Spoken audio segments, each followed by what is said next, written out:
Hey everyone, and a huge welcome to all the focused learners out there joining me for this explainer. Today, we're unlocking the secrets of a foundational grammar guide from Beyond English. We're going to be talking all about be verbs. Now, I know exactly what you might be thinking. These are just incredibly short, everyday words, right? But honestly, do not underestimate them. Be verbs are small but incredibly powerful tools for everyday English communication. They're literally the engines that drive so many of our daily interactions, and by the end of our time together today, you're going to master exactly how to use them with total confidence. Okay, let's dive into this and look at our agenda. We're going to build your grammar knowledge step by step today. First, we'll establish the foundation by meeting the be verbs. Then we build the framework with the rules of sentence structure. Next up is the application for everyday, real-world uses. After that, we hit the polish, covering contractions and common mistakes. And finally, we'll wrap the whole shebang up with the encouragement, focusing on progress over perfection. Section 1. The Foundation. Meet the be verbs. So, let's start right at square one. You know, every strong house needs a solid, unshakable foundation, right? Well, in the exact same way, our sentences absolutely need subject-verb agreement to stand up properly. If that foundation is cracked, the whole sentence just falls apart. So let's define our terms.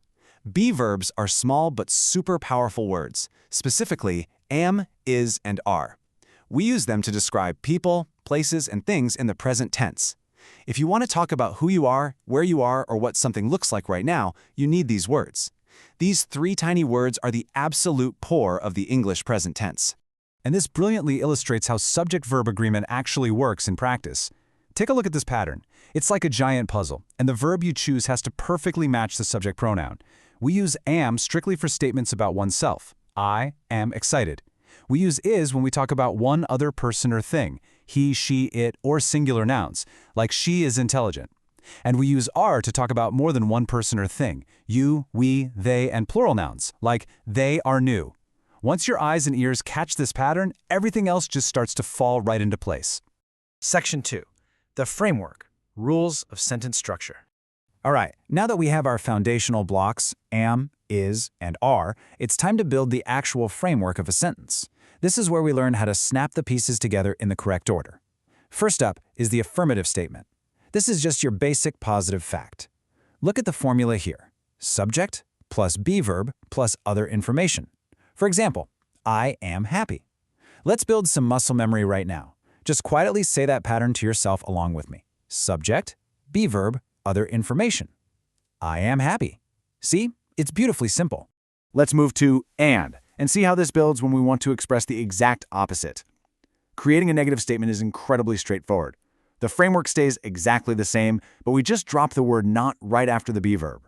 So our formula becomes subject plus be verb plus not plus other information. He is not a student. That little word not acts like a simple roadblock right after the verb. Now, what if we want to ask a question? Notice the crucial flip in the pattern here. To form a yes-no question, the be verb actually jumps right to the front of the sentence. It becomes be verb plus subject plus other information. Are they students? This little inversion, moving the verb before the subject, is the universal signal in English that you are asking for information. Section 3. The Application. Everyday real-world uses. Okay, we've got the blocks, we've built the framework. Now, let's shift our energy to the why. Why are we even learning this? Well, because these rules aren't just for textbooks, right? This is about real, everyday human connection. So I want to ask you directly, when do we actually use be verbs out in the real world? Think about your daily conversations. What are you usually trying to express when you rely on these three words?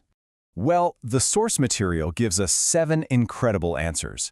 We use be verbs with adjectives to describe things, like the homework is easy. We use them with nouns to classify things, like Mary is a teacher. We use them to express physical or emotional states, my books are heavy, or we are excited. And we also use them to talk about the weather, the time, the day, month, or season, and finally to specify locations, like the restaurant is on San Pedro Avenue. Literally everything from complaining about the heat to expressing joy relies on these exact verbs. Now, what's really interesting about this slide is a very specific, unique pattern. Notice how the pronoun it constantly pairs with is whenever we talk about our environment. For the weather, it is sunny. For time, it is noon. For seasons, it is winter. It acts as this wonderful, universal subject when we need to state facts about the world around us. Section 4. The Polish. Contractions and common mistakes. All right, you have the mechanics down perfectly. Now it's time for the polish. This is honestly the secret to sounding less like a robot reading a manual and a whole lot more like a natural, native speaker engaged in casual conversation. The key to this natural flow is contractions. Contractions combine two words, allowing for faster, way more casual speech. On one side, you see the full formal forms: I am, she is, we are. But on the other side, you see the contractions: I am, she's, were. Notice that an apostrophe simply replaces the letter that was removed from the be verb. It's just a tiny visual shortcut that translates to a much smoother verbal rhythm. However, contractions do come with a few traps, and I really want to warn you about this common pitfall right now. You might be tempted to just smush a plural noun together with the word are, right? Like saying the markers are. Actually, scratch that. That is absolutely incorrect. As you can see, the rule is strict. You must keep plural nouns and the be verb separate. It has to be the markers are on the table. Here is another trap you want to avoid, especially when forming negative statements. You cannot contract am and not. I mean, there is no such word as "ant." Saying "I ain't tired" is a total mistake. There is only one correct form for the first person negative, and it's simply "I'm not tired." "Ant" is strictly off limits, folks. So the crucial point is, you absolutely must have a be verb to connect the subject to the adjective. Look at the incorrect version. She happy. It might kind of make sense in your head, but grammatically, without that tiny linking word, the sentence simply falls apart. The correct form must bridge the gap. She is happy. And finally, in our list of common mistakes, remember how we talked about flipping the pattern for questions? It is so easy to forget our question framework. Saying, "where you are from" uses the standard affirmative structure, which is completely incorrect for an inquiry. The right way to say it is, "where are you from?" Always reinforce that verb before subject rule when you are asking questions. Section 5. The encouragement. Progress over perfection.